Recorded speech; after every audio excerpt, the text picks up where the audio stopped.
تێپەڕی بە سەرتیرۆرکردنی شەهید مەلا هوشیار و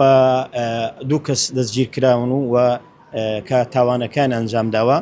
و حکمی ئەعدامیشان لۆ دەرچووە و محکەمەی تەمیزیش بە هەمان شێوە ینی بە قەتعی بڕیارەکەی لە سێدەردانی بۆیان جێبەجێ کرد ئەوە کردووە کە تەنفیز بکرێن. ئێمە 9 ساڵ تێپەڕی داواکاریمان ئەوەیە کە ئەوانە ئەو حکومە جێبەجێ بکرێتن و لە محکەمەی عێراقیش لە عێراق و دەوروبەریش ئەعدام هەیە. بۆی ئەمە داوا دەکەین ئەو شەهیدکردنی مامۆستا هوشیار و ئەعدامکردنی بکوژەکانی ببیتە دەرس و پندێک لە بۆ کەسانی تریشەوە کە ئەوانەی ئەعدام بکرێن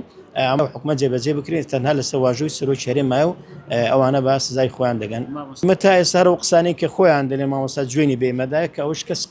قەناعەت بۆ قسە ناکاتن و مای قبولکردنیە لای کەسیش مامۆستا لەو کەسان نەبوو کە جنێ بدەیان غەڵەت بکە بەرامبەری وانەوە بە پلانێکی داڕژراوە ئەو کاریان کردووە. بۆی ئێمە دیمانەوە نەنزیکمە نەدەشان ئەوانش ئێمە ناناسن ئەو کاریان کردمە قەناعەتمەوە پلان داڕژرا بووە بەس ئەو دوانە جیران و ئەوانە دەستی حقیقەتەن ئیشەکەیان کردووە. ئێمە داوای